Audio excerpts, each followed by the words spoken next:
9th international yoga day अंतर्राष्ट्रीय योग दिवस के अवसर पर हम इस बात को स्पष्ट करना चाहते हैं कि योग का अर्थ है प्रकृति और पुरुष का मिलन, आत्मा परमात्मा का एक दूसरे में मिल करके एकाकार हो जाना, आत्मा परमात्मा का एकीकरण।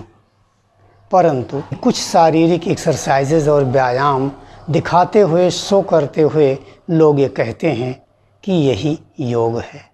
नहीं, यह तो योग का प्रथम चरण है, पहला कदम है। मन सहित 11 इंद्रियां जब तक बाह्य प्रवृत्तियों में व्यस्त हैं, जब तक बहिर्मुखी हैं, तब तक योग संभव नहीं है।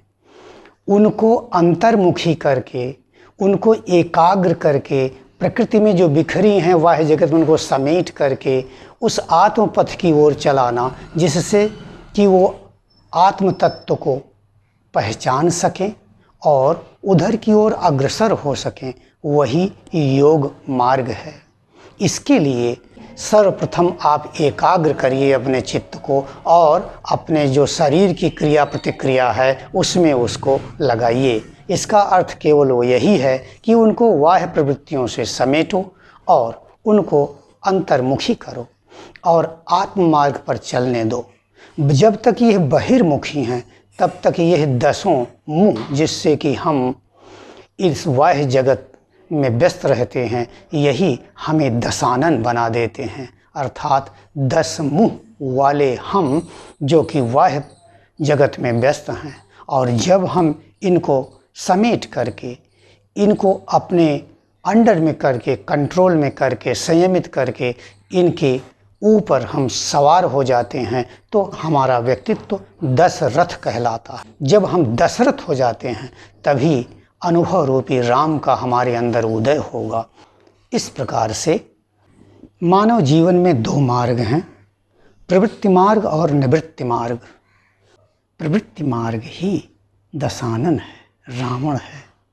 अर्थात जब हमारी 10 इंद्रियां अपने विषयों में आसक्त हों, व्यस्त हों और इनसे उत्पन्न आदतें हमारे अहम का, अहंकार का, मैं का पोषण कर रही हूँ, यही तो हमें अपने वास्तविक स्वरूप को पहचानने में बाधक है। इसके विपरीत निवृत्ति मार्ग, अर्थात जब हम अपने 10 इंद्रियों को उनके विषयों से समेट कर योग पथ पर चला रहे होते हैं, तो हमें बाह्य जगत के विषयों से राग खत्म हो जाता है और हम इन 10 इंद्रियों को रथ बना करके उस पर सवार हो जाते हैं, योग पथ की ओर चलने लगते हैं। इस अवस्था में आने पर हम दशरथ हो जाते हैं और दशरथ से उत्पन्न होने वाला ज्ञान, अनुभव रूपी शक्ति अर्थात राम ही इस मैं का, अहम का वध करके हमारा योग का मार्ग प्रशस्त करता है, अर्थात आत्मा और परमात्मा के मिलन का मार्ग प्रशस्त करता है।